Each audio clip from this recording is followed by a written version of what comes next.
Cuando vos vendés una compañía, le planificás 3 años más de ventas de la compañía. Siempre es bueno como líder o dueño de un negocio conocer todas las áreas de tu negocio. Una cosa es cómo te lo cuentan y otra cosa es cuando realmente lo vivís. Y ahí empezás a entender cuáles son las problemáticas del negocio. Los primeros 3 meses de operación es estar en el día a día con todas las partes de la operación. Si vos vendés un producto que a la gente no le resulta económicamente rentable, es un producto que no funciona. Pero el delegar no es decirle, ¿sabes qué? Haz esto y dar un paso al costado. O sea, como opciones de liderazgo es acompañar el proceso.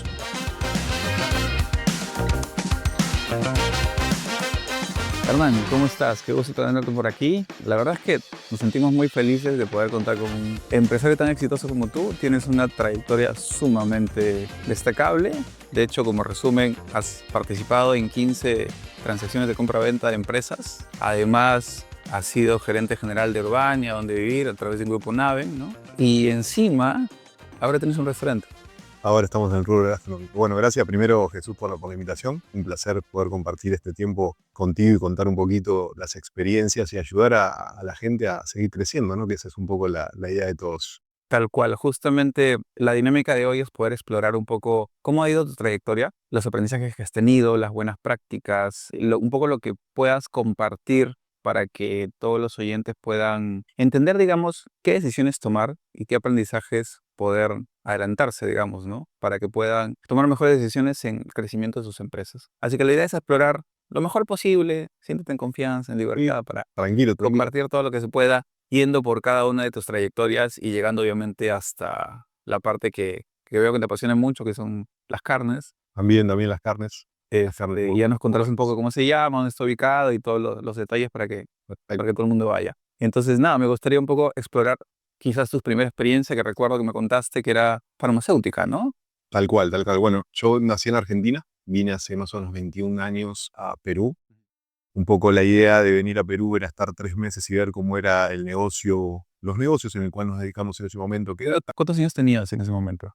hace 21 años atrás, tenía más o menos 26 años aproximadamente, casi 22 años atrás ya. Tenía 22, 26 años, más o menos. Joven todavía, venía de operar en Argentina, todo lo que era la parte de medicina. Recién estábamos incursionando allá, pero bueno, había ciertas trabas y temas políticos, burocráticos que era muy, muy complicado. Cuando llegamos a Perú con mi socio, éramos dos, vimos que había un abanico de oportunidades muy grandes acá y decidimos abrir nuestra compañía. En esos 3 meses que estuvimos, abrimos la primera empresa, trajimos la representación de laboratorios de Argentina para empezar a comercializar en Perú y la verdad que nos fue muy bien, y ahí es donde empezó toda la trayectoria en el rubro de lo que es la parte de medicinas. Lo que empezamos a hacer es después que abrimos nuestra primera compañía, empezamos a tener mucha relación con diferentes droguerías de aquí y distribuidores de medicamentos y nos empezaron a buscar porque querían hacer un poco lo que hacíamos nosotros, que era traer la representación de laboratorios de otros países y distribuirlos acá. En ese momento todavía no había la visión que hay hoy, que ya todo el mundo lo hace, y aprovechamos ese espacio y empezamos a formar y armar diferentes empresas. Traíamos la representación de los laboratorios de otros países. Acá había una ventaja muy grande en ese momento, que era vos podías registrar un producto farmacológico en 2 meses. En Argentina eran 2 años. Wow. ¿No? Para que tengas una idea de la dimensión y la diferencia que era hacer negocios allá con lo que era en ese momento hacer negocios acá. Permítame hacerte una pregunta. Sí. ¿Cómo descubren que farmacéutica era un espacio por aprovechar? A ver, nosotros lo hacíamos en Argentina, tuvimos una reunión en Uruguay, un evento que hemos tenido en Uruguay, y hablando con ciertos dueños de laboratorios uruguayos nos dijeron que en Perú había un potencial muy grande, ¿no? Y Ah, después de esa reunión volvimos a Argentina y lo primero que hicimos fue subirnos a un avión y venirnos para acá. Y ahí es donde, o sea, comprobamos que todo lo que nos habían comentado era real, ¿no? Era real. Para nosotros era algo totalmente diferente. Pues, como te digo, o sea, en Argentina tardabas 2 años en registrar un producto y acá lo podías hacer en 2 meses, ¿no? Entonces dijimos, bueno, vamos a aprovechar esto porque sabíamos que en algún momento iba a cambiar y ya cambió. claro, Hoy claro. registrar un producto te puede demorar un año y medio, ¿no? Y las reglamentaciones son diferentes. Entonces aprovechamos todo esto más o menos desde el 2003, 2004 que vinimos hasta el 2010, lo aprovechamos, ¿no? Entonces empezamos con la visión que teníamos, empezamos a armar compañías, traíamos la representación de los laboratorios de afuera y las teníamos 6 meses, armábamos las estructuras, oficinas, equipos de venta, poníamos los registros sanitarios y las vendíamos. Así transaccionamos como 8, 10 compañías aproximadamente desde el 2004 al 2010. Justo algo que me dio curiosidad era, ¿cuáles eran los aprendizajes más destacables que obtuviste en este proceso de crear la primera empresa, la farmacéutica? ¿Qué retos se enfrentaron quizás y qué decisiones claves consideras que fueron las más importantes para que se logre un crecimiento? Bueno, uno de los retos era, estábamos cambiando, bueno, empezamos a operar de lo que era operar Argentina, a empezar a operar en otros países donde cambia la parte tributaria. Nosotros cuando estamos en Argentina no estábamos en la parte de importación y exportación, o sea, no teníamos ni idea de cómo importar o exportar. Y cuando tenemos la oportunidad de estar empezando a operar aquí, que todo era importar de afuera, porque nosotros no trabajamos prácticamente con productos locales, tuvimos que hacer cursos acelerados. En ese momento no era como ahora que hay tanto acceso a la tecnología que vos googleás y ponés Claro. cómo hacer una importación y te aparecen 300 cosas o en el chat GPT. Bueno, en ese momento no había. Entonces empezamos a rodearnos de gente capacitada que se dedicaba al rubro de las importaciones y empezamos a chocar con diferentes temas, ¿no? Los tiempos en que el producto salía de Argentina y llegaba a Perú. Nosotros en ese momento entrábamos en muchas licitaciones del Estado o licitaciones privadas y recién tú haces la compra cuando ganas la licitación, porque no te puedes, Claro. digamos, arriesgar a traer el producto de afuera y después no ganas la licitación y es como que estás perdiendo dinero, ¿no? Porque no tenés dónde ubicarlo. Entonces empezamos a chocar con eso. Las primeras licitaciones todas tuvieron penalidades, todas porque el producto no llegaba tarde, Wow. porque eran las primeras importaciones y todas nos tocaba Canal Rojo, el Canal Rojo te demoraba más días, o sea, fue bastante complejo. Los primeros, te podría decir, los primeros 6 meses que estuvimos operando con nuestra compañía. Pero después ya cuando empezamos a ver el timing, lo empezamos a manejar diferente y empezamos a dejar de pagar penalidades por los tiempos no adecuados. Cuando pasamos a la segunda parte, que ya era armar las compañías para venderlas, ya ahí ya lo teníamos recontra claro y nosotros éramos los que guiábamos a los nuevos dueños de las compañías a no cometer esos errores, porque son errores económicos que te pueden llegar a hacer que una empresa se caiga, claro, ¿no? O sea, porque las penalidades cuando trabajas con el Estado son fuertes. Entonces creo que uno de los retos más fuertes que hemos tenido era el timing entre que el producto tenía que llegar antes de la fecha de entrega. Más allá de que también habían un montón de temas tributarios que eran totalmente diferentes de Argentina, pero nos rodeamos de gente buena, teníamos un buen contador que trabajaba con nosotros, teníamos un abogado que era muy bueno, que hasta el día de hoy fue una de las primeras personas que conocí y hasta el día de hoy es un amigo, ahora está viviendo en España, pero muy buena persona que nos orientó en todos los procesos. Y creo que tuvimos suerte, se podría decir en cierto modo, que nos rodeamos de la gente correcta. Okay. ¿No? Conozco muchos casos de amigos que han venido a Perú o otros diferentes países de la región y no tuvieron esa suerte y lamentablemente en sus negocios les fue mal. Si nosotros no hubiésemos tenido esa suerte, hoy yo no estoy acá sentado. De hecho, nos hubiésemos ido vuelto a Argentina y a operar desde allá. ¿Crees que uno de los puntos importantes es, mencionaste hace un instante que empezaste a trabajar o a capacitarse mucho en todos los temas? ¿Eso incluye también que hayan contratado consultores quizás? Sí, o sea, en ese momento no era tanta la palabra consultores, Ajá. sino que era la Ok. persona especialista que venía, te daba una charla y te ayudaba en el proceso, Ok. te acompañaba en el proceso. Y creo que, como siempre digo, ¿no? Más allá de que quizá uno no sea el contador o uno no sea el abogado, siempre es bueno como líder o dueño de un negocio conocer todas las áreas de tu negocio. Claro. ¿Por qué? Porque muchos cometen errores, ¿no? Y es bueno siempre estar detrás de cada uno de los puntos o de los temas que pasan dentro de tu compañía para que esos errores no se repitan. Claro, porque he visto empresarios que a veces en su afán de querer controlar todo, entran a un área que no necesariamente la dominan, tratan de gestionarla, el tiempo de aprendizaje es mucho más largo y quizás contratar ciertos especialistas que te ayuden a poder acelerar un poco el proceso puede funcionar mejor. ¿Considerarías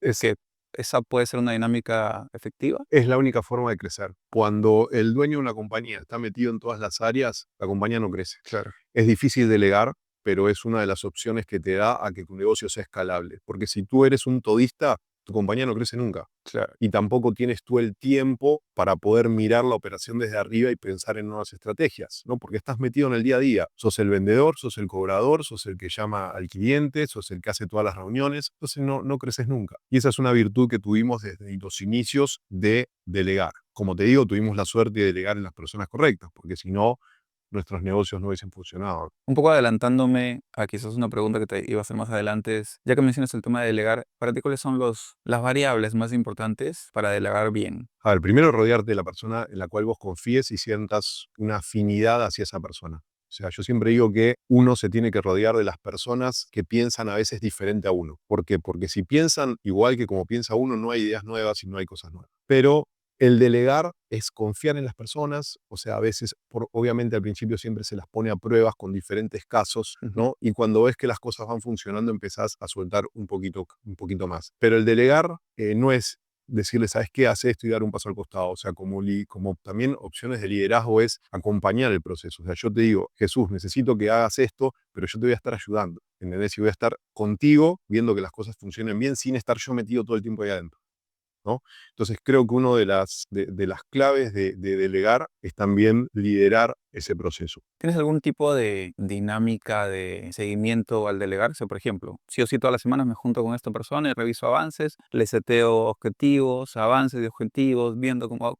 ¿Tienes alguna dinámica Sí, especial? sí, de hecho yo soy un enfermo de los números, ¿no? O sea, yo estoy todo el día con los Drive, los CRM, viendo un poco cómo va evolucionando el negocio. En nuestro negocio actual, que hoy es, que después seguramente hablaremos más de eso, que es en el rubro inmobiliario, tenemos diferentes KPIs para todo tipo de ejecutivos. Nosotros hoy tenemos más o menos 85 asociados que trabajan con nosotros, de diferentes perfiles, y cada uno tiene objetivos diferentes, ¿no? Según el tiempo que trabaja con nosotros, según las capacidades que tenga, la experiencia que tenga y demás. Y nosotros, o sea, cada 15 días hacemos reuniones con sus team leaders para ver el avance de cada uno de los ejecutivos. Hago reuniones con el equipo de marketing cada 15 días para ver todo el avance de lo que tenemos proyectado. Con mis socios también 2 o 3 veces al mes nos juntamos para ver que los números vayan acompañando todo. O sea, tengo todo dentro de mi calendar agendado para cada una de las principales claves del negocio. Nosotros en la actualidad somos 3 socios, uno ve la parte más comercial, otro ve la parte más administrativa y financiera, y yo veo más el tema de new business, ¿no? Y obviamente todo lo que abarca a la compañía en sí. Me estabas contando de la farmacéutica. Finalmente allí logran vender la empresa. Sí, operamos, o sea, vendimos varias compañías. Nosotros teníamos una que era nuestra, que la tuvimos hasta el 2009, más o menos 2010, donde empezamos a tener competencia de todos lados y empezamos a notar que lo que nosotros trajimos como una idea nueva ya fue copiada, ¿no? Ujú. Y creo que es el mejor momento donde tenés que analizar si es momento de seguir o dar un paso al costado y buscar otros negocios. Y es exactamente lo que hicimos. Antes de que todos ya hagan lo mismo, vendimos la compañía nuestra y salimos del mercado de medicinas dentro de Perú. ¿Tú ya tenías experiencia, perdóname, vendiendo empresas? ¿Esa fue la No, primera? las primeras compra-venta de compañías las empecé a hacer en Perú. ¿Cómo es el proceso de vender una empresa? A ver, hay diferentes tipos de empresas. Empresas que tienen activos, empresas que son soluciones, empresas que son servicios y demás. ¿Cómo es el proceso de vender una empresa? Primero, cuantificar el valor de tu compañía, Ujú. ¿no? Que por lo general se cuantifica por cantidad de veces ventas. Claro. ¿Qué es la diferencia con las compañías de medicinas que nosotros prácticamente no habíamos empezado a vender? Entonces lo que estábamos vendiendo era un producto que está llegando, X cantidad de registros dentro de una compañía y una estructura. Entonces ahí lo que hacíamos era cuantificar cuánto fue nuestro costo operacional de los 6 meses para crear todo esto y cuánto dinero le van a sacar de acá a 2 años. Entonces hacíamos ventas por X Claro. y así vendíamos las compañías. Y al principio era sentarnos ellos eran muchos clientes nuestros, sentarnos con nuestro cliente y decirle, ¿sabes qué? ¿Cuánto pagarías tú por la compañía? ¿No? Era más del café, del restaurante, para ver cómo podíamos llegar a un acuerdo. Y después ya empezamos a hacer valorizaciones un poquito más asertivas con la experiencia que habíamos tenido dentro del país. ¿Cómo encuentras al comprador? En tu primera experiencia, por ejemplo. Hablando, networking, reuniones. Nosotros, yo me acuerdo en ese momento, tanto mi socio y yo éramos solteros y estábamos desde las 8 de la mañana hasta las 11 de la noche todos los días en reunión. Salíamos de una reunión, entramos a otra y así todo el día, sábados, domingos, feriados, no había descanso, no había descanso. ¿Cuánto tiempo les tomó vender? Las primeras compañías las vendíamos muy rápido. muy rápido. Nos tomaba 6 meses armarla, pero estábamos terminando de armar una y ya teníamos un pedido de otro distribuidor que quería hacer lo mismo en otras compañías. Y después empezamos a jugar con el negocio, o sea, bueno, ok, listo, vos ya tenés tu compañía armada, yo te consigo el laboratorio y me quedo con, no sé, un porcentaje de tu facturación por los primeros 12 meses. Ah, ok. ¿No? Y empezamos a jugar con el modelo del negocio. Y con cada uno era una negociación diferente. O sea, creo que no hubo dos negociaciones iguales. Lo más complejo no es vender, sino comprar. Comprar una compañía es lo más complejo. Claro, porque tienes que analizar un poco el potencial de si vale la pena la inversión, ¿no? Sí, tenés que evaluar un montón de puntos, ¿no? Yo siempre digo que a la hora de, bueno, no sé si está en uno de los puntos que teníamos para conversar más adelante y nos estamos Dale nomás, adelantando, pero a la hora de comprar una compañía yo siempre hago 3 análisis, ¿no? Y después podemos hablar de las compañías que he participado de la compra en Perú y en otros países. El primer análisis es revenues, ¿no? Como el nombre de tu empresa. Cuánto factura la compañía y cuál es el EBITDA de la compañía, ¿no? Porque también nos ha pasado que hay compañías hoy que facturan millonadas, pero su EBITDA es de un 2-3% negativo. Entonces, el primer análisis que haces es ese y qué tan escalable es tu compañía. Porque también pasa que si una compañía solo crece a costa de material, de gente, de personas, no es un negocio tan atractivo. ¿Por qué? Porque tu costo se va multiplicando. Entonces tu rentabilidad siempre termina siendo muy similar, o sea, te va a costar mucho crecer en la parte, digamos, de la línea final que se le evita. Entonces yo siempre busco compañías que sean escalables tecnológicamente, ¿no? Donde vos puedas adquirir un software, donde puedas tener un CRM, donde puedas hacer cosas que hagan que tu compañía pueda crecer. Que no dependa necesariamente de la gente. No depender necesariamente de la gente. Siempre la gente es importante y lo es durante la historia, a pesar del IA y de todo lo que venga, siempre la gente es muy necesaria en las compañías. Pero si tú tienes un modelo donde tenés 50 personas y para duplicar tus ventas necesitas 50 personas más, no es negocio. Entonces, ese es uno de los puntos importantes que siempre analizamos. Otro de los puntos importantes es tu headcount, o sea, cuál es el headcount que estás trayendo al comprar esa compañía. A mí me pasó mucho que compré a mi competencia, en muchos casos, ¿no? Que después lo veremos más a detalle. Entonces, no puedes duplicar estructuras. Y es muy complicado comprar una compañía y después echar gente, porque no le das estabilidad ni a la gente que viene ni a tu equipo realmente que tienes trabajando contigo muchos años. Entonces yo siempre hago un análisis previo y hago que ese severance, entre comillas, lo termine asumiendo el actual dueño de la compañía y no yo a la hora de comprar. Por un tema psicológico también de la gente, ¿no? Cuando tú sabes que cuando hay un movimiento de unas compañías grandes, cuando la estás comprando, la gente está temerosa, no saben si lo vas a echar, si lo vas a dejar, a dónde se va a ir y demás, ¿no? Entonces yo siempre prefiero eso, analizar bien el headcount, ver con quiénes me quiero quedar y que la empresa dueña actual se encargue de la salida de la gente. Digamos, la prepare. Sí. Para que te la dé lista. Exacto. Pero la gente que yo no me interesa traerla, no porque sea buena o mala, ¿no? A veces porque hay posiciones duplicadas. Si yo tengo un gerente de marketing y la otra compañía que estoy comprando tiene un gerente de marketing, no tiene sentido traérmelo para que tenerlo 2 meses y tener que sacarlo. Total. Entonces, eso es lo que genera la inestabilidad dentro de una compañía. Y después, tercero, el análisis de producto, análisis de competencia y los beneficios y precios que tengo a la hora de salir al mercado, ¿no? Que eso también es fundamental. Si tengo una compañía, ya sea de servicios o de productos, que mi competidor tiene mayores beneficios que yo y mejor precio, o sea, analizo mucho si realmente vale la pena comprar o no. Súper, buenísimo, ¿ah? Nos adelantamos un poco, pero está Nos adelantamos, creo. tratándote perfecto. Hay información muy, muy exquisita ahí. Vendes esta empresa farmacéutica y luego te contrata un grupo español, Sí. ¿verdad? Justo cuando estoy saliendo del rubro medicinas, me contrata un grupo español, una empresa llamada Grupalia, que era de compras en grupo online. En ese momento estaba operando en 2 o 3 países de la región, pero principalmente en Italia y en España. Y acá estaba operando en Argentina, en Brasil y en México, si no me equivoco, en ese momento. Después que vendí la compañía de medicinas, viajo a Argentina a ver a mi familia y demás. Me encuentro con un amigo del colegio y me dice, venite a mi oficina, sí, conocés mi oficina, y nos pusimos a conversar todo. Y yo entré en una oficina, que era también un coworking, y le digo, ¿qué es esto? Me dice, no, esto es Grupal, ya la estamos recién armando, es una empresa así, así, así. Qué bueno. Y me dice, ¿quiere abrirla en Perú? ¿En serio? Le digo, bueno, yo si quieren los puedo ayudar con eso. Ajá. Me presenta al VP regional, mi gran amigo Cristóbal Perdomo, y viene a Perú, tenemos una charla y le expliqué un poco mi expertise, a qué me dedicaba y demás, y me dice, ok, listo, perfecto, armemos la compañía en Perú. Llegamos a un acuerdo, mi función era armar la compañía en Perú, 3 meses, 4 meses, entregar la compañía y ellos la iban a administrar, ¿no? Yo armaba estructuras, equipos, lo que hacía siempre, estructuras, equipos, el armado de empresa, de cero, de cero. Bueno, con un éxito terrible lo hicimos, y me acuerdo como como experiencia eso, que las primeras entrevistas las hacía en mi casa porque no teníamos absolutamente nada y la gente llegaba a mi departamento y decía, ¿qué es esto? ¿No? O sea, un poco sorprendidos. Claro. Pero bueno, así todo lo sacamos adelante. Y cuando llega el momento de entregar la compañía, me hacen una propuesta interesante para quedarme, ser bueno, el CEO de Perú y tener acciones dentro de la empresa. Me cuentan un poco y empiezo a interiorizarme porque pasaba de una empresa de productos a una empresa de tecnología, ¿no? 100% tecnología. Empiezo a informarme un poquito de que las compañías de tecnología, muchas se arman para obviamente después tener diferentes transacciones y ventas.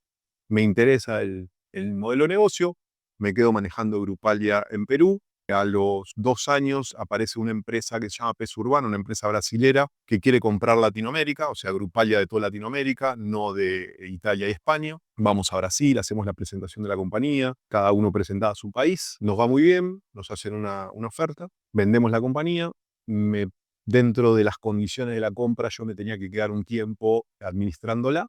Me hacen una nueva propuesta para que me quede más tiempo del que habíamos pactado y me dan nuevamente acciones de la compañía. Entonces me quedo como CEO acá. Luego aparece una empresa venezolana del grupo Cisneros que está interesado en comprar la compañía. Volvemos a hacer la venta de la compañía. Llegamos a un acuerdo y me quedo manejando la compañía nuevamente con acciones y se la terminamos vendiendo en el 2014 al grupo al grupo La República, acá en Perú. Ellos tenían una plataforma un poco más pequeña, muy similar, querían integrarlas y ahí sí, entrego la compañía y digo, salgo de este mundo. Voy de vacaciones. Sí. En 4 años metimos 3 due diligence, ¿no? Cada due diligence es bien, bien estresante. Bien estresante. Entonces, Perdóname, quiero hacer un doble clic a algo que mencionaste hace un instante. Mencionaste que cuando Grupalia te contrata, básicamente te dicen 3 meses, establece tú y luego ya hay una transferencia, ¿no? Que cambia la negociación luego. ¿Cómo armas o cómo son esos 3 meses cuando tú entras a una empresa y, digamos, seteas todo? mira, lo primero que tuvimos que hacer es armar hasta la razón social. No había nada. Tuvimos que armar primero la compañía, armamos un equipo básico de una persona que manejaba la parte económica, finanzas. El que manejó finanzas en ese momento es mi actual socio, mi concuñado, de la empresa actual que es de Mayo en la parte de real estate. Contratamos una persona de recursos humanos posterior, porque primero empezamos a hacer las reuniones, como te decía, en mi casa. Buscamos en ese momento no estaba el tema de coworking, ¿no? Que es el sido ideal. Entonces me acuerdo que teníamos unos amigos que tenían un estudio de abogados y le alquilé el piso de arriba para empezar a operar hasta que teníamos la gente y buscábamos una oficina. Entonces, en la parte del segundo piso, acá en Magdalena, arriba de un estudio de abogados, empezamos a armar toda la estructura. Vinieron ellos a dar viajaron a dar las capacitaciones a los equipos comerciales una vez que ya los teníamos armados. Luego salgo a buscar oficinas, contratamos una oficina bonita acá en Miguel Dazo, acá muy cerca en Miraflores. Trasladamos, bueno, la equipamos toda, la hicimos de cero porque la oficina no estaba en las condiciones que nosotros queríamos. Teníamos un layout, digamos, que teníamos que tener iguales en todos los países y demás. Y trasladamos al equipo y empezamos a operar. Empezamos a operar, o sea, fue algo súper rápido, como te digo, en 3 meses, pero teníamos todas las áreas bien armadas, teníamos mucho apoyo también de la parte corporativa. ¿Cuál es el equipo base que construiste en 3 Finanzas, meses? finanzas, legal, contable y yo manejando, digamos, la parte de adquisiciones. Y después sumamos a recursos humanos. Pero el financiero y el contable es clave a la hora de todo tipo de armado, ¿no? ¿Por qué? Porque tenemos que hacer movimientos de dinero de España hacia Perú. Hay temas de impositivos que en ese momento no los teníamos muy claros. Entonces el contador hizo que la compañía realmente funcione, ¿no? Y no tenga ningún tipo de problemas en SUNAT y demás. Y aparte veníamos a manejar un modelo de negocio que acá la SUNAT prácticamente no lo conocía, no sabía cómo era, ¿no? Cuéntame un poquito más del negocio en sí, Ok, para explorar de qué se trataba y cuál sí. es el valor que construyeron. Para que te hagas una idea de cómo es el modelo de negocio, nosotros lo que hacíamos era, visitábamos restaurantes, spa, peluquerías, bueno, todo tipo de negocio que tenga transacciones y le ofrecíamos que nosotros íbamos a vender cupones con X% de descuento y le cobrábamos una comisión por cada cupón que se vendía. Ok. ¿Sí? Entonces publicitábamos en nuestra web, veías ofertas de laseado, ofertas de restaurantes, ofertas de uñas, ofertas de viajes, bueno, todo tipo de ofertas. Teníamos como más de 150 ofertas. Corrígeme, ¿era Groupon? Grupalia, Grupalia. la competencia Era de la Groupon. competencia de Groupon. Sí, exactamente. Ya. Eran los dos modelos iguales. Groupon Claro. había entrado hacía 3 meses antes que nosotros, pero nos encontramos con una barrera fuerte al principio, es que la gente no quería usar su tarjeta de crédito, porque le daba miedo, no quería transaccionar a través. Entonces tuvimos que empezar a educar a las personas, porque nos pasaba que la gente quería venir a la oficina a pagar en efectivo, y no podíamos, ¿no? Claro. Entonces tuvimos que hacer todo un trabajo de educación hacia el usuario y demás. Y lo que hacíamos era, cuando la gente veía el cupón, lo compraba, transaccionaba vía online, automáticamente ese cupón le llegaba la confirmación al restaurante, en este Claro. caso si era un restaurante, y nosotros le hacíamos el pago al restaurante por ese cupón. Era un negocio bien, bien dinámico, bien lindo. Pero ¿qué pasó? Después empezaron a salir los bancos con ofertas de hasta 50, 75% en comidas, en esto, en el otro, y es como que el negocio empezó a decaer, pero al principio era un boom. Todo el mundo, hablabas con quien hablabas, yo iba a reuniones, me juntaba con gente, tú eres el CEO de Grupalia. Ah, sí, yo compré el laseado, me lacé el pelo en tal lugar. Sí, yo fui a comer a tal lugar. O sea, creció exponencialmente. Metimos mucho dinero también en publicidad, en marketing online en ese momento, cuando los CPLs no eran lo Claro, que no era eran tan fuerte ahora. todavía, Era otra. una locura ahora. Exacto. Ahora, ¿Cuáles fueron los retos que te encontraste? A pesar de que tuvo mucha aceptación y crecimiento rápido, ¿qué el, retos fueron los más el complicados? primer reto, dos retos principales como modelo de negocio. Primero, lo que te comenté hace un ratito, de que la gente no quería poner su tarjeta de crédito en Claro. los portales, ¿no? En el portal, porque no confiaba mucho en eso. Y segundo, que el dueño del local, ¿sí? Que te da un descuento interesante para publicitar, quería bajar su calidad de producto, Ujú. ¿no? Entonces tuvimos que hacer reuniones con cada uno y explicarle, a ver, nosotros lo que estamos haciendo es abriéndote una ventana a que gente que nunca fue a tu local vaya. Claro. Si querés que esa gente vuelva, dale el mejor servicio de Sí, tu por vida. supuesto. O sea, era más un negocio de retención. Exactamente, trabajar la retención. Esa base de datos es tuya, que ese cliente pasa a ser tuyo. Pero ellos creían que, ok, listo, te doy el 50% de descuento y le hago el plato el 50% más chico.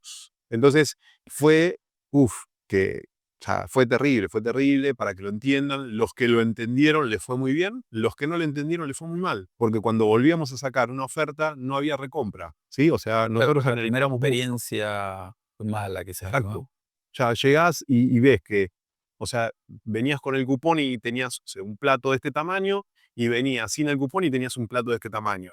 Entonces era algo que no era viable para el negocio. Claro. Pero los que lo aprovecharon les fue muy bien, porque la publicidad que nosotros hacíamos era abismal, estábamos en todos lados y le llevábamos gente con un poder adquisitivo importante porque tenían tarjeta de crédito, ¿no? O sea, no Claro. estamos hablando del 2010, o sea, no todos como ahora que abren la billetera y hay 20 tarjetas de crédito en cada billetera. Bueno, en ese momento no era tan así. Entonces el cliente que le llevábamos era un cliente potencial, que calificaba para tener una tarjeta de crédito. Y así era nuestro modelo. Vendíamos cientos de miles de cupones y transaccionaban, o sea, el dinero entraba a nosotros y nosotros le pagábamos al restaurante por la cantidad de cupones vendidos. ¿Cómo fue la competencia? O sea, ¿tuvieron retos relacionados a la competencia? No sé, pues ustedes avanzaban, Groupon veía algo y al toque estrategias y era una lucha. Nos pasaba que llegó un momento que teníamos muchos clientes en común, entonces Ujú. estaban en Groupon y estaban en Grupalia, ¿no? Después salieron, salió Cuponatic, salieron un montón de cuponeras más, pero que no tuvieron la aceptación que tuvimos nosotros y la que tuvo Groupon. Groupon era a nivel regional una de las empresas número uno de compras en grupo online. Pero sí, o sea, era un poco ver qué estaba haciendo la competencia. O sea, yo me acuerdo que tenía una persona que contaba cuántos cupones vendía por día, manualmente era, ¿no? Ujú. Y así estábamos, a ver quién le iba un poquito mejor. Pero nos ayudó, yo creo que si hubiésemos estado solos o ellos hubiesen estado solos, el modelo de negocio no hubiese crecido tanto. Porque nos ayudó que haya competencia, nos ayudó que ambos hacíamos mucha publicidad y eso también ayudó a que la gente se anime a transaccionar a través de una plataforma. Como que desarrollaron el mercado los dos. Desarrollamos el mercado. Hicimos entender que había un negocio nuevo, un modelo de negocio nuevo que estaba entrando al país y el que lo sabía aprovechar, lo aprovechaba. O sea, yo iba todas las noches a cenar a un lugar diferente con los cupones. O sea, era magnífico. He hecho viajes a provincia con los cupones, he hecho actividades con los cupones. O sea, era el que lo sabía aprovechar, Sí, realmente se ganaba. me Hoteles. pasó, me pasó. Entonces, Grupalia fue tan bien que llega un punto en el que dices, ya está saliendo mucha competencia, toca venderla. No, en verdad, Grupalia se sale a la venta, ¿por qué? O sea, el grupo español, aunque tenía España e Italia, facturaba entre España e Italia al mes lo que quizás el resto de la región lo facturaba cada 3, 4 meses. Entonces no era un negocio tan atractivo para ellos. Para nosotros era buenísimo, era un negocio súper rentable, pero para ellos no era tan atractivo. Y ahí aparece un grupo brasilero, que era la empresa número 1 de compras en grupo online en Brasil, que es Peso Urbano, y hace una propuesta de compra. Por eso se vende Grupalia. Okay. Cuando Peso Urbano compra, ahí pasa algo diferente. Peso Urbano compra porque obviamente nosotros vendíamos todo el equipo completo, todo el grupo completo, y Peso Urbano se enfoca en Brasil porque compra a su competidor y en Argentina porque era su expectativa de entrar.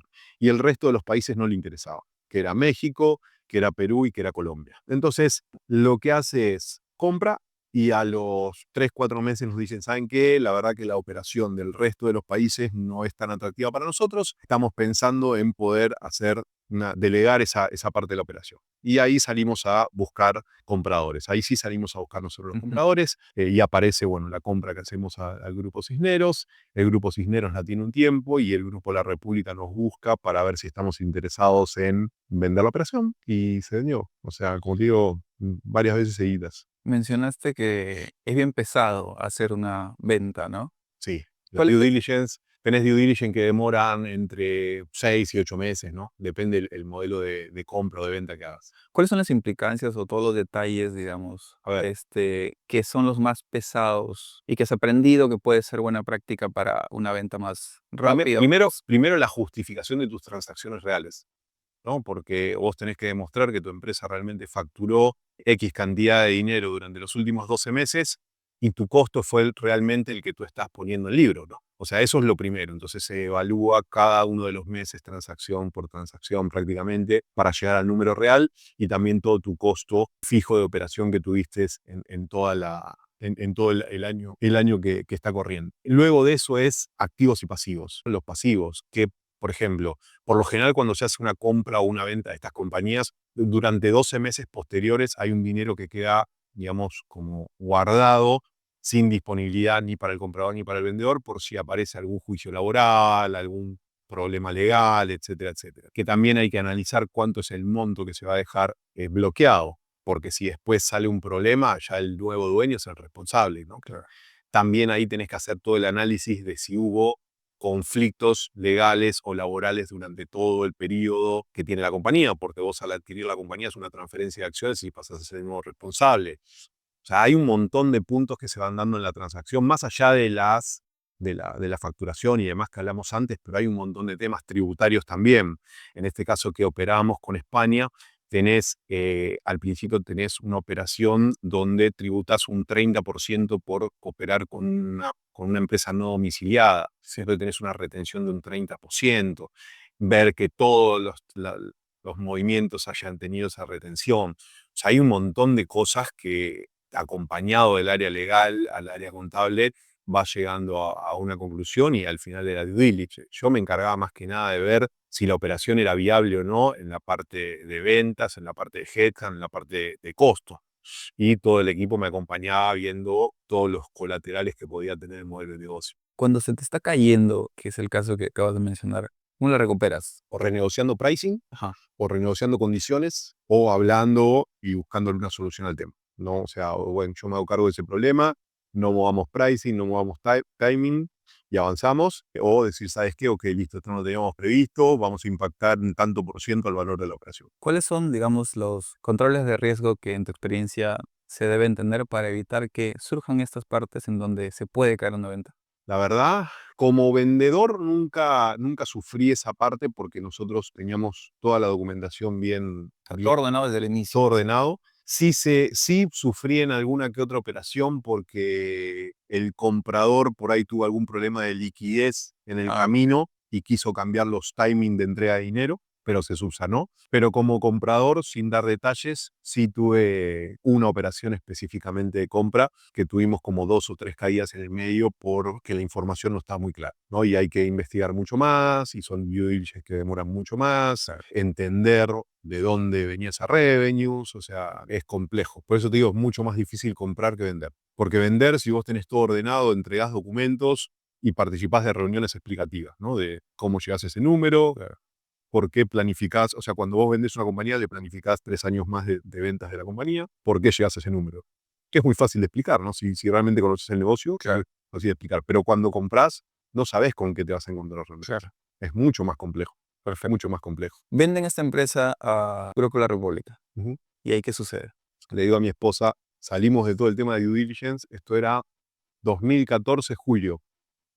Nos vamos 6 meses de viaje. Elige el lugar, dónde quieres ir, lo que quieras. Ya, perfecto. Teníamos 2 hijas en ese momento, no, una hija todavía en ese momento. Ya, perfecto. Mi esposa feliz, contenta. Recibo una llamada de Argentina, de Cristóbal, con quien habíamos armado Grupalia. Cristóbal, cuando armamos Grupalia, al poco tiempo sale de Grupalia y se va como VP de Navent, que Navent era el dueño de los portales inmobiliarios. Recibo una llamada de él y me dice que estaba buscando un gerente un gerente de marketing para Perú, si le podía recomendar a alguien, ¿no? Entonces le digo, ok, déjame ver, puedo llegar a recomendarte a alguien.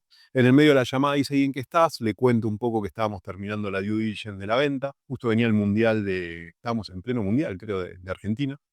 Y me dice, mañana hablemos. Bueno, al día siguiente hablamos, o a los 2, 3 días hablamos, y me dice, mira, yo estoy en Navent, en Perú tenemos 2 negocios, uno es A Dónde Vivir y el otro es Boomerang, y queremos buscar una alternativa porque en cada uno de los países los negocios son manejados por country managers diferentes, uno para lo que es el modelo de shops y otro para lo que es el modelo de real estate. Y queremos ver si una misma persona puede manejar ambos negocios, sabemos que tienes experiencia y nos gustaría conversar contigo. Me dice, venite a Argentina a hablar con el CEO y su socio, con los 2 socios de la empresa, Nicolás y Ale. Me subo un avión con mi esposa, nos vamos a Argentina, le digo, esperemos el viaje, todavía no lo programemos, y me hacen una propuesta para que me encargue de Perú. Llegamos a un acuerdo interesante para ambos lados. Le digo, bueno, pero en unos días estaba por salir de vacaciones, salimos 15 días en vez de 6 meses de vacaciones, volvimos a Perú y bueno, agarré la operación de Boomerang y de A Dónde Vivir en ese momento. Y ahí empezó toda mi gestión en Navent, que habrá sido de 9 años más o menos, Bastante. bastante. Empiezo manejando Perú. ¿Qué te encontraste cuando tomaste la compañía? Me gustaría, digamos, entender qué haces en los primeros 100 días. Bueno, ok. A ver, lo primero me encontré 2 equipos muy buenos, sólidos, tanto en la parte de Boomerang como en la parte de A Dónde Vivir. Me encontré que estaban en un mismo edificio, pero tenían cero comunicación y sinergia entre ambos, ¿no? Cuando son modelos de negocios que podrían tener diferentes sinergias. Lo primero que hago es me junto con cada una de las personas para entender cuáles son, más allá de ya haber visto números, ya haber visto revenue, ya haber visto EBITDA, ya haber visto ventas. Después de que veo toda la parte, digamos, económica del negocio, me junto con cada una de las personas, que me expliquen un poco para conocerlas, contar un poquito mi background y que me expliquen exactamente qué es lo que hacen, para entender, obviamente, el negocio. Y me meto al barro durante los primeros 90 días. ¿No? Acompaño las reuniones, me meto en todas las reuniones. Hay una reunión con la señora que hace la limpieza, me meto a hablar con la señora que hace la limpieza, o sea, todo, todo. ¿Por qué? Porque necesito conocer el negocio desde adentro. ¿No? Una cosa es cómo te lo cuentan y otra cosa es cuando realmente lo vivís. Claro. Y ahí empezás a entender cuáles son las problemáticas del negocio, ¿no? Porque obviamente todos somos comerciales y cuando se te cayó una venta, no, se cayó porque el cliente no quiere comprar o la competencia vende más barato, siempre tenemos excusas siempre. Pero una cosa es escuchar la excusa de un agente, perdón, en este caso de un ejecutivo, y otra cosa es escucharla directamente del cliente. Y empezás a entender realmente el negocio. Entonces, esa es mi gestión. Los primeros 100 días, se podría decir, los primeros 3 meses de operación, es estar en el día a día con todas las partes de la operación. Entonces, un poco 100 días de diagnóstico y entendimiento de Totalmente. dónde están los puntos fuga, digamos, para poder empezar a ajustar. Totalmente. Y es más, yo ahí tenía un reto doble porque estaba agarrando 2 operaciones que eran totalmente diferentes, manejadas por personas totalmente diferentes y que apuntaban a personas diferentes. O sea, la parte de shows apuntás a la parte de recursos humanos o dueños de compañías, y la parte de real estate apuntabas a los gerentes comerciales, a los gerentes de marketing y a algunos dueños de ciertas constructoras, ¿no? Entonces eran 2 cosas diferentes. Una vez que haces todo ese análisis, ya empezás a ver dónde poder empezar a ajustar las cosas que necesitas para el business plan del año que viene, porque yo entro en agosto más o menos y en octubre ya tenía que armar el business plan del 2015, del 2015. Entonces tenía, o sea, muy acotado todo el timing. Justo uno de los puntos que quería preguntarte que me llamó la atención, que mencionaste hace un momento, es el tema de business plan. Y me gustaría poder entender un poco también para la audiencia, ¿qué elementos tú consideras en un business plan? Porque hay unos que pueden ser muy complejos, otros pueden ser muy soft. Ujú. Desde tu experiencia, ¿qué Bueno, mejor? a ver, manejé los dos tipos de business plan, complejos y no tan complejos. El business plan se divide en dos partes, en verdad. Uno es tus revenues, ingresos, y otros son tus egresos, ¿no? Los egresos los dividís en lo que es egresos de marketing, egresos de headcount, staff, y others, que son todo lo que es oficinas y demás gastos que impactan. Eso te lleva a un primer punto de vista y luego de ahí metes lo que es CAPEX, que son productos que compras a lo largo del año, computadoras y demás que pasan a ser activos de la compañía, y después todo lo que es la parte impositiva del negocio en sí. ¿Qué es lo que pasa?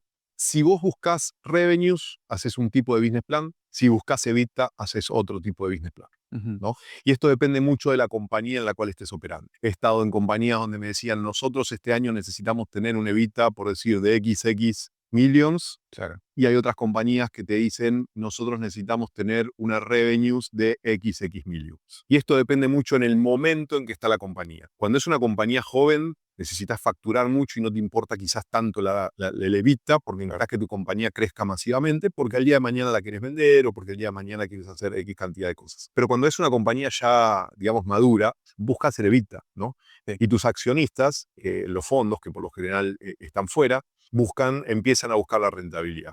Entonces, como Ujú. te digo, hay business plan que armás para revenues y hay business plan que armás para EBITDA. Y en base a lo que te pida la compañía es lo que tú armas.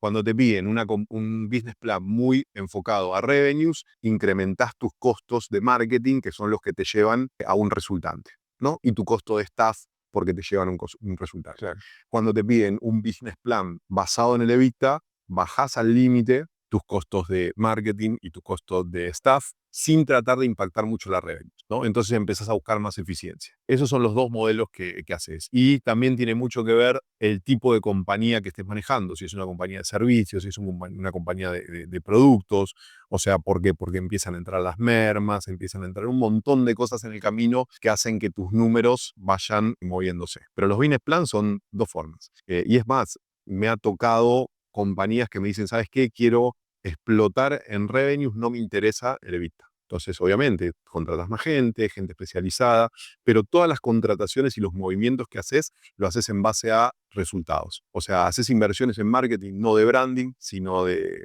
traer un revenue share. Performance, claro. Exacto. Entonces, eso es un poco lo que es armar un business plan, ¿no? Yo armé business plan durante muchísimos años de todo tipo de compañías y todos los business plans son diferentes. Y me pasa actualmente con mis propias empresas, que yo también me encargo de armar el business plan, y un poco la charla previa con los socios es decir, ok, listo, ¿qué nos interesa hacer este año? Estas 9 años mencionaste en Naven, ¿no es cierto? Más o menos 9 años, 9 años y medio, aprox. Después de esos 100 días, ¿cuáles dirías que fueron, dentro de esos 9 años, los retos claves que impulsaron quizás el crecimiento de Bien, la compañía? a ver, lo que hicimos después de los 100 días es empezar a ajustar y ser más eficientes Claro. para que obviamente los números y los crecimientos que te pide el board, en este caso, o el CEO, se empiecen a dar, ¿no? Empezamos a trabajar muchísimo en tema de eficiencia, mejorar producto, entender qué ofrecía nuestra competencia, capacitar mucho al equipo para que se pueda sentar con el dueño de la empresa, con el gerente o con quien sea y esté preparado en toda la charla que tiene que dar. Y luego tengo el siguiente desafío, que es que me dicen para manejar la operación de Ecuador. Después de estar 2 o 3 años en manejando Perú, me dan la opción de manejar Ecuador. Entro a Ecuador y es un poco lo mismo, juntarme con cada una de las personas, conocer cada una de las personas. Es difícil a veces cuando te pasa eso. ¿Por qué?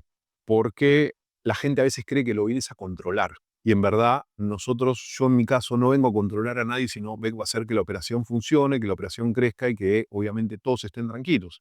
Entonces a veces hay un poquito ahí de celos, como quien dice, de, uy, sí, bueno, ahora viene este nuevo, ¿qué va a hacer? ¿Qué no va a hacer? Se cree que sabe todo. Bueno, hay un montón de cosas que tenés que tú mismo empezar a trabajar en eso para que la gente también esté cómoda. Y más cuando manejas operaciones a distancia. Yo Ecuador lo manejaba a distancia, ¿no? Porque iba todos los meses, estaba una semana, pero durante 3 semanas estaba en Perú.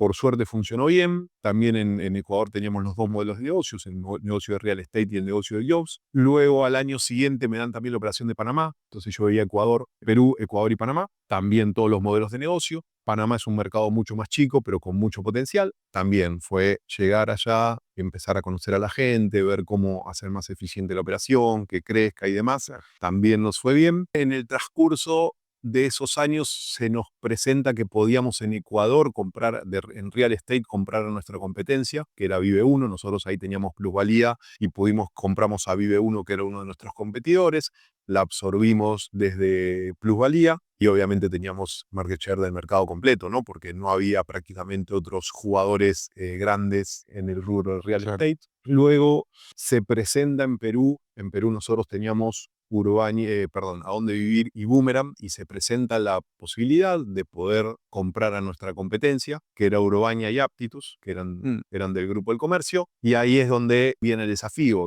Tengo que dejar la operación de Ecuador y de Panamá porque me tenía que meter de cabeza a lo que era la operación y la compra de Urbania. Ponemos una persona responsable en cada uno de los países. Al principio me reportaban ahí y después ya pasan a reportar al corporativo en Argentina, y yo me meto de cabeza desde marzo, febrero del 2019 hasta noviembre del 2019 a toda la due diligence de ambas compañías para adquirirlas. Tengo una pregunta, dos preguntas tengo. La primera es, ¿cómo analizas tú si es correcto comprar la competencia, como me lo acabas de mencionar? O sea, ¿cuál es el análisis principal para decir si esto puede ser una operación que nos beneficie o no? Habían varios factores. Uno de ellos era que estábamos entrando en una guerra de pricing muy fuerte, que en realidad el único beneficiado terminaba siendo el cliente final. Claro. Pero nosotros estábamos perjudicados y empezaban a achicar nuestros márgenes. Y otro es hacer un análisis de overlap de clientes. ¿No? ¿Qué me pasó a mí? Cuando yo hago el análisis de overlap en Urbania, veo que teníamos solo un overlap de un 25%, que es nada, es mínimo. El 75% restante los teníamos únicos en cada uno de los portales. Entonces era un negocio brillante para nosotros como compañía, porque, digamos, adquiriendo a la competencia, teníamos un crecimiento exponencial también en cantidad de clientes. En Aptitus era una operación mucho más chica que Boomerang. Teníamos un overlap un poco más grande y nos quedaban como 200 y pico de clientes fuera del overlap. Lo que hicimos es, en vez de mantener las dos plataformas, absorbimos desde Boomerang, que era la más grande, los 200 y tantos clientes de Aptitus, y ahí lo dejamos. Y en lo que es Urbania Donde Vivir, sí mantuvimos las dos plataformas, ¿no? Fue un trabajo, una due diligence bien intensa, con todo el apoyo del corporativo yendo y viniendo, y yo todos los días acá viendo cómo resolver todo el tema y poder llevarlo adelante. Y nos pasa que terminamos la due diligence en noviembre, empezamos a operar con las dos plataformas, con las dos marcas, y entramos en pandemia. Claro, ¿no? Antes de que me cuentes esa parte, tenía una pregunta relacionada. ¿En cuánto tiempo, cuando compras una empresa, cuánto tiempo esperas que exista como una especie de retorno de esa inversión? En este caso es inmediata, porque realmente compras una compañía funcionando, mantenés el nombre, entonces la revenue es inmediata. Lo que tuvimos que empezar a analizar era que ese 25% de overlap, ¿qué era lo que iba a pasar? ¿No? Y también lo que nos pasaba es, a la hora de la compra no queríamos duplicar estructuras, porque no tiene sentido tener dos estructuras. Entonces también hicimos un análisis bien exhaustivo ahí, qué gente me traía a trabajar con nosotros. Y nos trajimos una parte importante a trabajar con nosotros. Y lo que hicimos es, en vez que un ejecutivo vea Urbania y el otro ejecutivo vea Dónde Vivir, el mismo ejecutivo iba al cliente y le ofrecía las dos plataformas. Entonces, eso, más allá de que era mucho más eficiente, era mucho mejor porque no teníamos una competencia interna. Porque lo peor que te puede pasar es tener o sea, competir siempre es bueno, sanamente, pero cuando tenés una competencia no sana dentro de una compañía, es un motivo para que tu headcount, tu equipo esté mal, ¿no? Para se maten entre ellos. Entonces hicimos esa estrategia y nos funcionó muy bien. De hecho, se mantuvieron las ventas prácticamente de lo que veníamos vendiendo en cada una de las plataformas, y ahí es donde empieza a tener un crecimiento exponencial también nuestra compañía. Vamos un poco más atrás, Sí. porque me gustaría entender, por ejemplo, cómo gestionas cuando tú vas a una compañía nueva y sientes este rechazo, ¿no? Como mencionaste hace un instante, no cree que sabe todo, viene a votarnos, viene a llamarnos la atención, ¿Cómo gestionas toda esa parte cultural de limpiar un poco lo que piensan o sienten para que la gente se alinee y trabaje en los objetivos que tú planteaste? Es difícil. Yo tengo una forma de trabajar muy horizontal. O sea, vos vas a mi empresa y mi empresa está siempre mi oficina está siempre con la puerta abierta. Recibo a toda la gente que trabaja conmigo. Soy muy horizontal para trabajar, escucho a todo el mundo y creo que eso me ayuda mucho a poder tener mejor llegada con la gente y que la gente entienda o hacerle entender que vengo a sumar. O sea, no vengo ni a sacar a nadie, ni vengo a cambiar las cosas que están funcionando, sino con la experiencia, en ese caso, cuando agarro Ecuador, con la experiencia que tenía manejando Perú, que era un país que venía creciendo muy bien, bueno, volcar las buenas prácticas en Ecuador. Y empecé a hacer sinergia entre los equipos. Por ejemplo, agarraba al gerente de Ecuador, lo hacía hablar con el gerente de Perú. Agarraba a la ejecutiva de Ecuador, la hacía hablar con la ejecutiva de Perú. Al gerente de marketing de Ecuador, con el gerente de marketing de Perú. Y esas sinergias funcionaron muy bien y empezaron cada uno a adoptar las buenas prácticas del otro, ¿no? Y en verdad ser transparente y sincero. O sea, obviamente en el camino podés tener que llegar a un momento donde tenés que sacar a alguien, ¿no? O sea, como pasa en toda compañía. Pero no es el objetivo. No es el objetivo. El que sale es porque no se alinea a las cosas que necesitamos hacer. Hay muchas personas que no son abiertas a cambios. Esa gente no te termina sumando en una compañía. Y más en una compañía digital que todos los días cambia. Claro. O sea, las compañías digitales son, o sea, súper moldeables, se van adaptando a lo que el mercado pide. Hay muchísima gente que está preparada para eso y muchísima gente que no. Tomas 3 países. Sí. ¿Qué sucede allí? Tomo 3 países, mi vida es loca. O sea, la realidad que todo esto lo pude hacer gracias al apoyo de mi esposa también, que me bancó en todas esas. Yo estaba 2 semanas en Perú, una semana en Ecuador y una semana en Panamá.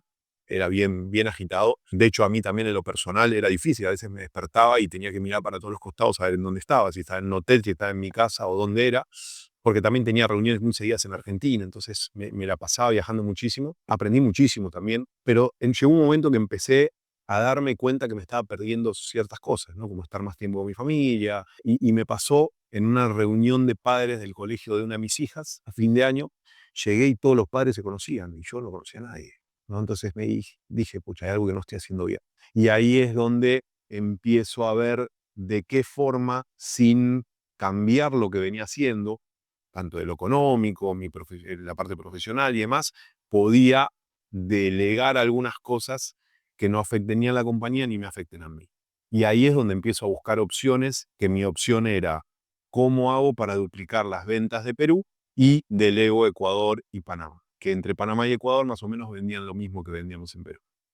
Y ahí es donde empiezo a ver abanico de opciones. Ahí se me ocurre un día, me levanto y se me ocurre la idea de hablar con la gente del comercio para ver si estaban interesados en hacer alguna sinergia o algo. Y de ahí sale el tema de contactarme con ellos. Justo el CEO en ese momento, Nico, estaba viniendo a Perú. Voy con Nico a la reunión con los chicos del comercio y ahí empezó todo el plan. Y ahí obviamente, para enfocarme en esto, dejo las otras 2 operaciones en manos pongo una persona en cada país, que reportaban al principio a mí y después ya reportaban directamente al corporativo. Y empiezo con lo que me divertía, ¿no? Que era cosas nuevas, porque tampoco quería dejar los países y venir a Perú y seguir manejando la misma compañía, ¿no? O sea, sabía que me iba a aburrir muy rápido. Entonces necesitaba esa adrenalina de nuevas cosas, nuevos negocios y obviamente facturar más, que es lo que todos buscamos. Claro. Entonces ahí es donde sale todo la idea de comprar nuestra competencia. Me apoyaron por completo en el corporativo, me acompañaron en toda la due diligence, desde el área legal, el área contable, o sea, finanzas,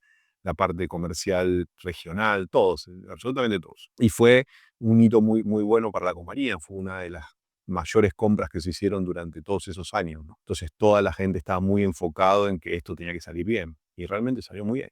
Ahí es donde compras la competencia que me mencionaste. Ahí es donde compramos Urbania y Applius. De acuerdo. Sí. Después de eso, ¿qué pasa? ¿Sigues trabajando en ello? Sigo trabajando, Para entramos en pandemia. pandemia. La compañía la adquirimos en noviembre del 2019, en marzo más o menos 2020 fue, si no me equivoco, por ahí. Sí. Pandemia, estábamos, me acuerdo, todos en la oficina escuchando el discurso De Vizcarra. de 2 Vizcarra. semanas.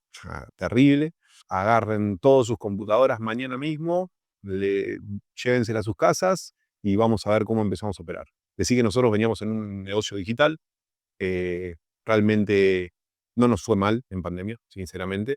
pero nos cambió totalmente el chip. O sea, cada uno estaba encerrado en su casa, con los problemas de cada uno en sus casas. Era difícil, ¿no? Era difícil. Entonces, la comunicación no estábamos acostumbrados como ahora, que la parte híbrida ya es algo normal después de la pandemia. En ese momento yo no me entraba en la cabeza de que un ejecutivo comercial pueda trabajar desde su casa y yo hablar con él desde la computadora, ¿no? O sea, o los gerentes de cada una de las áreas, o sea, lo primero que uno pensaba era cerrar los ojos y ver a todos mirando la tele en su casa, ¿no? Con la computadora al lado y cuando pueden mandan un mensaje. Claro. Y es difícil porque cada uno empezó, por ejemplo, en mi caso, yo tenía 2 hijas chicas, colegio online, la más chiquita que no se concentraba, era muy chica, o sea, no quería saber nada, se paraba de la computadora, se iba, mi esposa también dando vueltas, todos dando vueltas en la casa. Y yo tenía la suerte que tenía un departamento amplio, pero me ponía en el lugar de aquellos que trabajaban los 4 con sus hijos en una sala y era bien complicado, ¿no? Entonces ahí empezamos a idear diferentes actividades, hasta hacíamos actividades, le enviamos a sus casas, por ejemplo, los viernes les enviábamos una caja a su casa con unas papitas, con cositas y hacíamos un evento online, todos cada uno detrás de la computadora, ¿no? Y como es un montón de cosas más. Y teníamos una muy buena persona de recursos humanos que estaba todo el día hablando con todos para ver qué problemas o conflictos podían impactar al negocio, ¿no? Y en lo personal de cada uno. Claro. Y la verdad que nos funcionó bien, pero no fue fácil. No fue fácil. Se empezaron a vender propiedades vía online. O sea, empezó a cambiar un poco el modelo de negocio. Nuestro tráfico se disparó, la generación de leads se disparó. Claro, la gente no podía salir a la calle a ver propiedades, entonces estaba en la computadora y todos se querían mudar porque el departamento era chico o porque decían, ¿sabes qué? Yo estaba viviendo acá porque estaba a 5 cuadras de mi oficina, pero ahora mi oficina ya no está más, entonces me quiero ir a La Molina y no me interesa el tráfico. Entonces empezamos a tener un montón de tráfico de gente que tenía la necesidad inmediata de mudarse, pero a su vez no podía salir de su casa a ver la propiedad. Entonces se hacían las videollamadas. Bueno, fue un modelo de negocio que cambió por completo, pero hizo que crezca, ¿no? Y ahí desaparece por completo el print, Ujú. prácticamente, ¿no? Porque el print era algo que nadie usaba. Y en nuestro modelo de negocio tuvimos meses difíciles, más que nada en la parte de shops. ¿Por qué? Porque nadie contrataba gente y nosotros lo que vendíamos era, Boomerang es una plataforma de reclutamiento online. Las empresas más bien estaban despidiendo gente, estaban bajando salarios y demás. Entonces ahí el negocio de shops choca un poquito, pero se fue encaminando. Hicimos ciertos ajustes en nuestro business plan, en inversiones y demás, y lo sacamos adelante. ¿Qué pasa después de esos 9 años? Después de esos 9 años, bueno, en el medio, antes de terminar los 9 años, vendemos la compañía, se vende todo lo que es Navent, se vende al grupo Quinto Andar, hoy son los nuevos dueños de todo lo que era Navent antes, de la parte de real estate, porque Jobs se queda dentro de la compañía, sale de Navent, pero se arma una holding que se llama Jovint, ¿no? Y se queda a cargo de todo lo que es Jobs regional. Y en la parte de real estate se la vendemos a Quinto Andar. En esa venta, donde participamos todos también, de forma bastante activa, cada uno de los países. Se hace la venta en el 2022, más o menos, ahí. Seguimos manejando la operación, no cambia en absoluto, lo único que cambia es el board, digamos, que ahora pasamos a depender de Quinto Andar. Estoy 1 año y medio con la compañía, que era un poco el acuerdo que yo tenía con ellos, y decido, hablando con el que era mi jefe en ese momento, que estaba en Argentina, llegar a un acuerdo de salida, ¿no? Llegar a un acuerdo de salida. Yo ya estaba un poco cansado de la parte corporativa, había estado los 9 años y medio de Navent Quinto Andar, más los 4 años y pico de Grupalia, Peso Urbano Claro. y demás, y decido dar un paso al costado. Previamente a esto, yo venía hablando con quien era el dueño actual de Mayo Real Estate, que es la compañía en la cual soy parte ahora, que es mi concuñado, que cuando yo salga de los portales, los portales inmobiliarios, en este caso de Urbania donde vivir, podíamos armar algo grande, ¿no? Que era un poco la idea que teníamos. Y cuando salgo de ahí, a la semana, viene mi concuñado un día a la noche a mi casa, me acuerdo, que estábamos conversando en la cocina y me dice, bueno, ¿qué hacemos? Ya saliste, ¿qué hacemos? Y empezamos a idear un plan para yo insertarme dentro de la compañía como CEO y socio de él. Somos 3 socios, es mi concuñado, mi sobrino y yo. El fundador Edwin maneja todo lo que es la parte contable, administrativa, legal. Aref maneja todo lo que es la parte comercial. Y yo como CEO manejo todo lo que son New Business y me meto en todas las operaciones grandes que tiene la compañía. Para poner en contexto a los oyentes, Sí. cuéntame qué es de Mayo. De Mayo Real Estate es una de las top 10 inmobiliarias del Perú. Nosotros nos encargamos de todo lo que es la parte de transacciones inmobiliarias, departamentos, casas, locales, terrenos, oficinas, absolutamente todo nosotros lo manejamos. Hoy tenemos un equipo alrededor de 85, 90 asociados, agentes inmobiliarios que trabajan en exclusividad para nosotros y un staff fijo de 25 personas entre equipo de marketing, legal, contable, administrativo y demás, que son parte de mi planilla de la compañía. Dame un ejemplo para que se grafique más, digamos, lo Ok. que es de Mayo. Lo que hacemos es, tú por ejemplo quieres comprar una propiedad, nos venís a buscar a nosotros y nosotros te conseguimos el inmueble que tú desees. Tú quieres vender una propiedad, nos lo das a nosotros y nosotros le buscamos el comprador que tú desees. ¿Cuál es la ventaja competitiva que han desarrollado en de Mayo? Creo que la expertise de las 3 personas que manejamos la compañía y de todo el equipo que tenemos abajo. Tenemos un equipo A1 con capacitaciones permanentes. Nosotros nos enfocamos mucho en capacitar a la gente y todas las vivencias y el expertise que tenemos nosotros como socio lo damos a todo el equipo, ¿no? Y los contactos también. O sea, el haber estado, en mi caso, 10 años manejando Urbania, a dónde vivir y 4 años manejando Urbania, me hizo relacionarme con muchas personas que hoy son los top sellers en el rubro de real estate, ¿no? Entonces eso también nos abre puertas en todos lados. Justo en el break estábamos conversando sobre tu approach para poder armar business plan, ¿no? Sí. Y me estabas contando que tu enfoque primero es poder entender si el objetivo es incrementar revenue o incrementar EBITDA. Y después de eso, de haber hecho la corrida, digamos, financiera, Sí. armas las estrategias que te van a permitir llegar a ese punto, ¿no? Me gustaría explicarnos un poquito más sobre ese enfoque. Sí, a ver, depende de la situación de cada una de las compañías, es lo que te piden. O sea, por lo general te dicen, ok, necesitamos el año que viene crecer 30% de la compañía y el EBITDA tanto por ciento. Entonces, lo primero que haces, o sea, el Excel aguanta todo. Lo primero que haces es volcar los números en el Excel y después armas una estrategia para poder llegar a esos números. Si la estrategia realmente no te da, ahí es darte vuelta con el board y decir, ok, listo. ¿Qué hacemos? Yo puedo llegar a dar revenues, pero necesito bajar el EBITDA porque necesito contratar gente, invertir más en publicidad y demás. O bajamos la revenues y te mantengo la EBITDA, ¿no? Entonces ahí empieza la negociación. Hay muchas veces que te dicen, ok, listo, mantengamos las revenues, ajustamos un poquito de EBITDA o viceversa. Y hay veces que te dicen, ¿sabes qué? Tu problema tuyo, necesitamos esto y esto. Y ahí empiezas a jugar con diferentes factores, ya sea pricing o lo que sea necesario como para poder llegar a los números que el board o el corporativo te pide, ¿no? Pero siempre la estrategia, siempre lo primero que terminas armando es el número que necesitas para el año, ¿no? Y después todas las estrategias que vas a usar para llegar a ese número. Te pone más creativo porque al final tienes un número al que llegar. Exacto. Tienes que buscar formas de hacerlo. Exactamente. O sea, es el número que hay que llegar.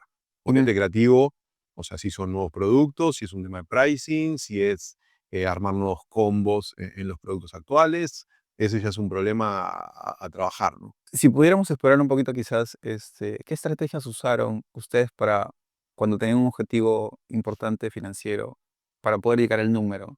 A ver, por lo general es como armar ciertos combos, ¿no? O sea, si vamos a la parte de real estate, es un negocio donde si el agente inmobiliario no vende o no le va bien, lamentablemente no te puede pagar y no se puede quedar en tu plataforma.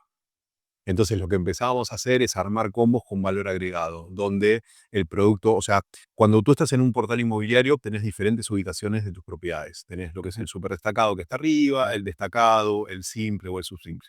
Claro. Entonces quizás agarramos clientes que tenían, no sé, 50 avisos, de los cuales tenían 10 destaques y el resto todo encima.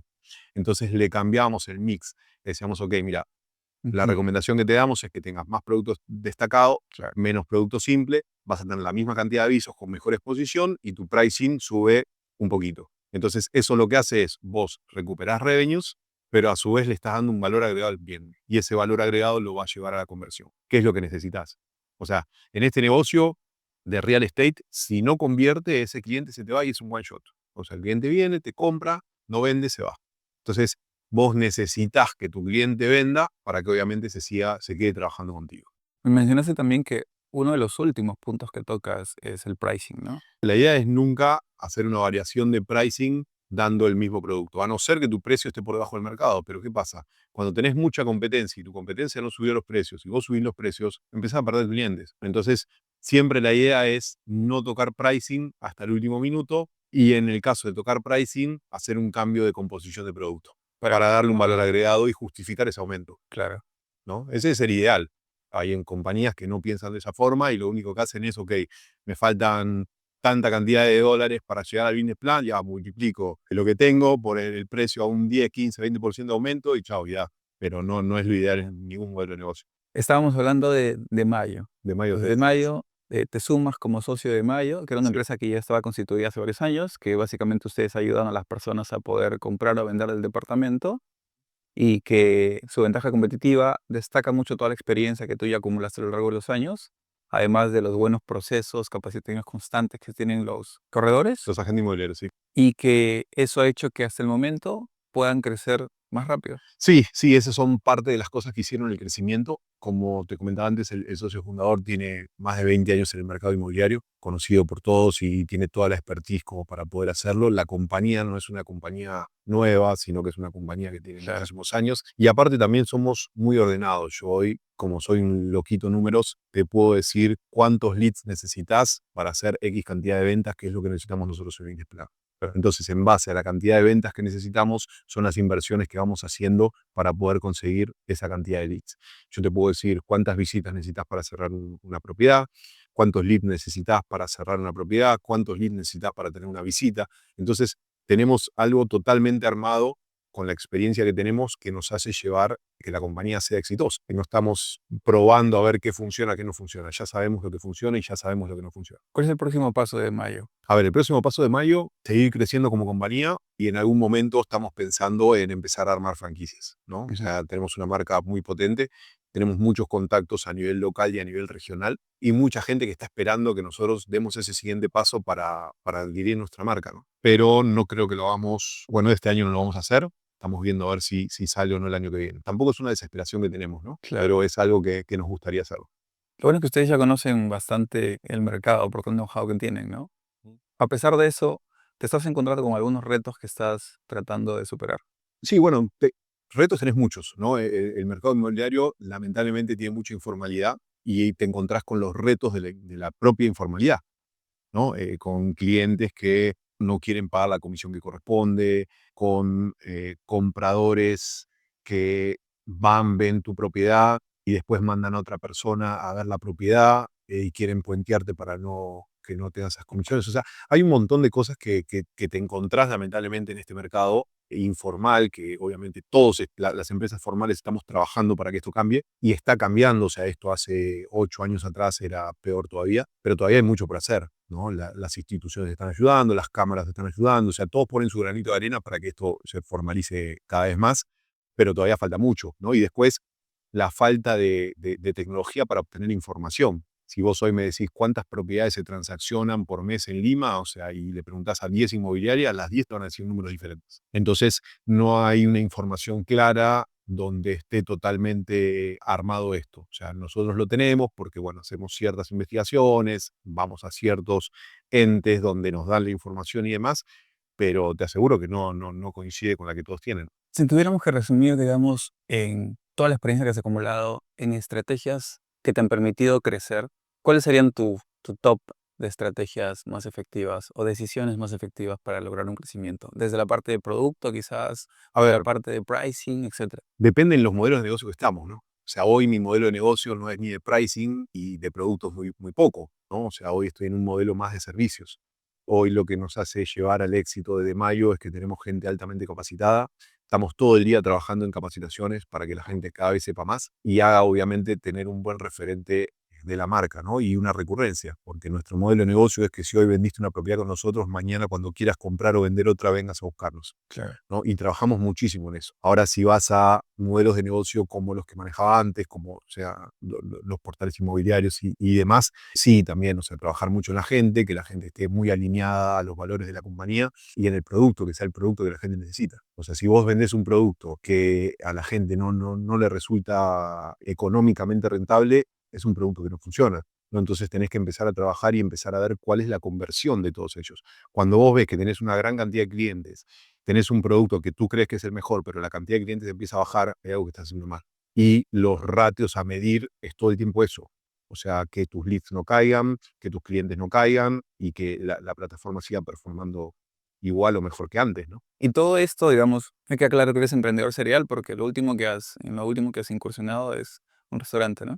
Sí, entramos en el mundo gastronómico. No tenía idea del mundo gastronómico. Me llama un amigo, actualmente socio, Germán Alemán, un ex jugador de fútbol, que jugó muchos años acá, que jugó en Rosario Central, que sale en el video del Flaco Di María también y demás. En verdad no me llama, sino que pone en una publicación de Instagram, veo que pone nuevo emprendimiento o apuntando a nuevas cosas, algo así, ¿no? Entonces le escribo, Germán, ¿en qué andás? Me dice, uy, estamos por armar un restaurante. Me dice, justo nos está faltando un socio. Y digo, ¿qué hay que hacer? Me dice, te cuento. Le digo, a ver otra cosa, venite mañana a mi oficina y conversamos. Al día siguiente, puntualito en mi oficina, tomamos unos mates como típico de argentinos, él también es argentino. Y bueno, me contó un poco la historia con otros socios más que tienen restaurantes en Argentina y demás.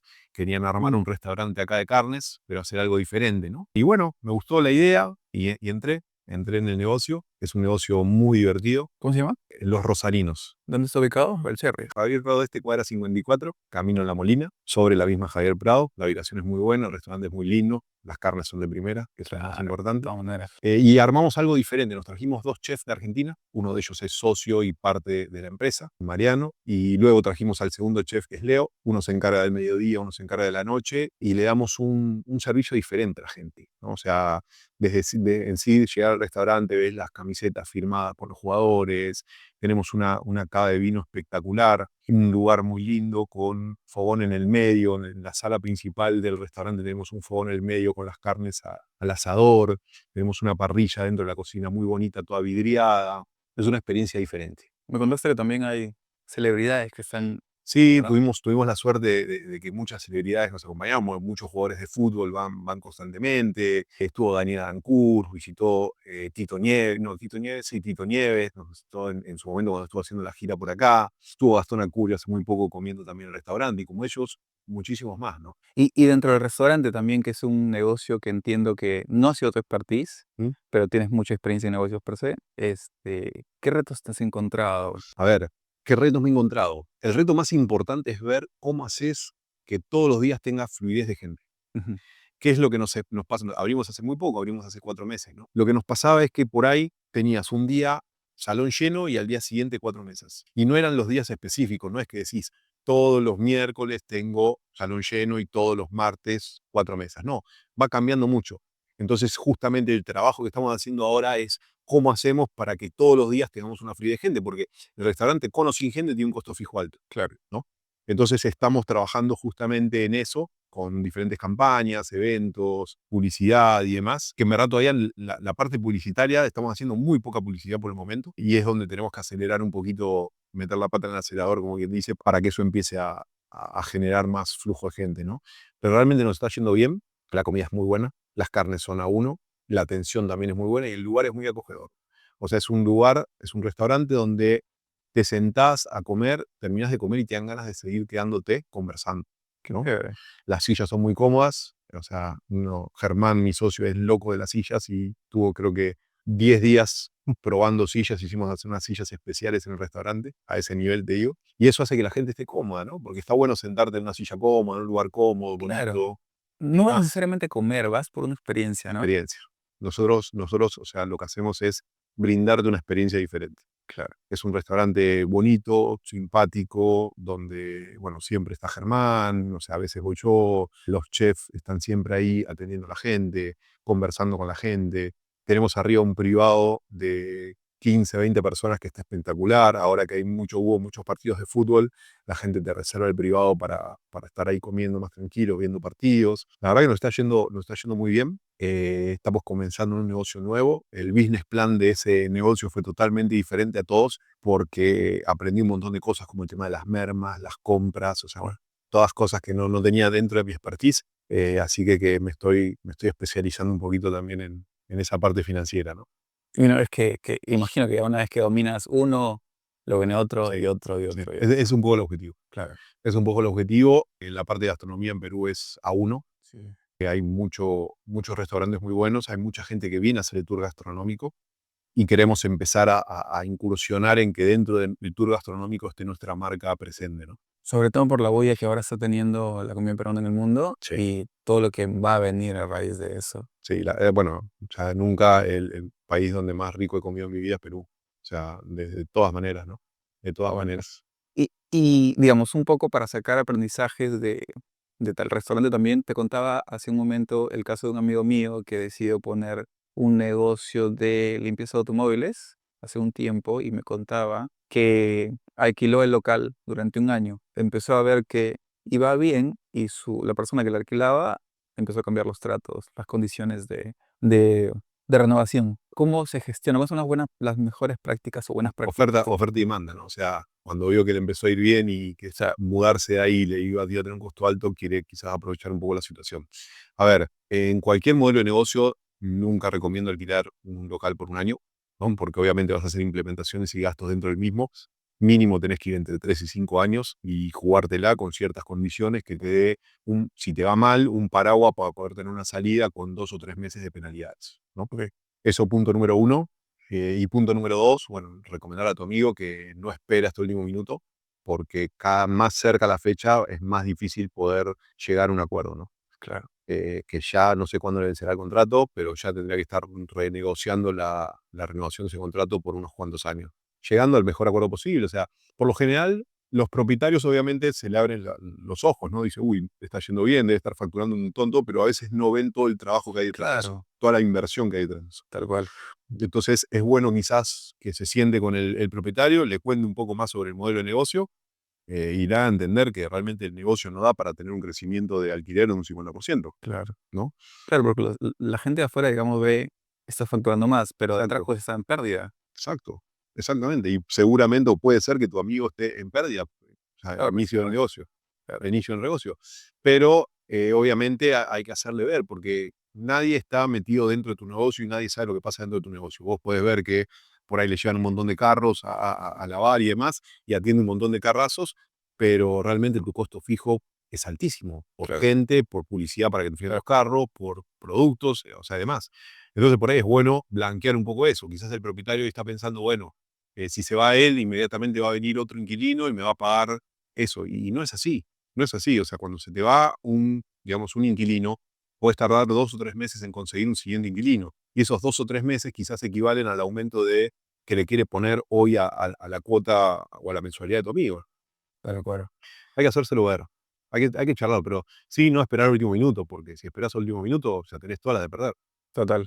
Si tuviéramos que resumir para finalizar, y entendiendo que un poco el objetivo de este podcast es que nos puedan ver empresarios, personas que están empezando a emprender y demás, ¿cuáles serían tus aprendizajes, tu resumen de aprendizajes para aquellos empresarios que están empezando a luchar con el crecimiento de sus negocios? ¿Qué decisiones podrían tomar, qué buenas prácticas o aprendizajes tú podrías resumir? Punto número uno, rodearse de la gente indicada. Es clave, ya sean socios o empleados de primera línea. Si vos ves que tu objetivo como emprendedor o como una startup, que sabés que estás metiéndole plata, consiguiendo fondos, consiguiendo gente que te mueva plata y demás, si vos ves que el objetivo de tu equipo no está alineado a tu objetivo, no es la gente indicada. No es la gente indicada y te das cuenta enseguida cuando una persona ve todo el esfuerzo que estás haciendo, tiene un buen salario y te está pidiendo un aumento o las horas extras a la semana de estar trabajando. O sea, lo primero y lo más importante es rodearte de buena gente. Si tenés socios, ten en cuenta que un socio es como un matrimonio, o sea, Ujú. supuestamente un socio es para toda la vida. Elegir el socio indicado, que no es fácil tampoco. Yo la verdad tuve siempre mucha suerte también en ese sentido. O sea, mis socios son únicos y pongo las manos en el fuego por ellos, pero no es fácil conseguirlo. Y después analizar el negocio en el que están entrando.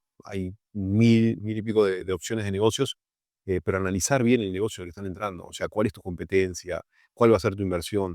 O sea, hasta cuándo tenés de caja para manejar el negocio. O sea, no esperes a que tu caja se caiga para recién salir a buscar fondos o para recién fondear la compañía. O sea, no, son ciertos puntos que hacen que tu compañía o tu startup no llegue a ningún lado. O sea, desde el día uno tenés que estar pensando que tu caja tiene que ser por lo menos de 6 a 8 meses. Si vos tenés una caja que no te llega a 6 o 8 meses, tenés que salir a buscar fondos.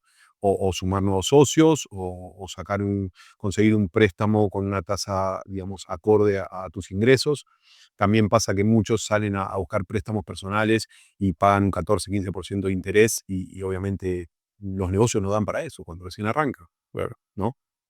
Pero hay un montón de análisis que se deben hacer a la hora de arrancar una startup. La competencia es clave, o sea, ¿qué hace tu competencia? ¿Qué tienes que hacer tú para estar por encima de tu competencia? ¿Cómo hacer para que tu precio inicialmente esté por debajo de tu competencia, sin afectar la calidad del producto? Ahí podríamos hablar 3 días de miles de cosas que hay que analizar, ¿no? Miles de cosas que hay que analizar. Buenísimo. Oye, excelente, me ha encantado un poco, bastante realmente, todo el know-how que tienes, todo el know-how que tienes y cómo nos has contado historias reales que han graficado cómo aplicarlo de forma eficiente. Y obviamente todo eso te ha llevado pues al crecimiento que ahora tienes y el estar incursionando en nuevos negocios también, ¿no? Así que, La verdad, súper, súper felicidades, de verdad. gracias, gracias. Espero que todo esto sirva para mucha gente Claro. que nos esté viendo en este momento. Que vaya el Rosarino, que vaya el Rosarino. Que vayan los rosarinos a comer, obviamente, están todos invitados. Pero sí, la verdad que sí, la verdad que la experiencia es súper importante.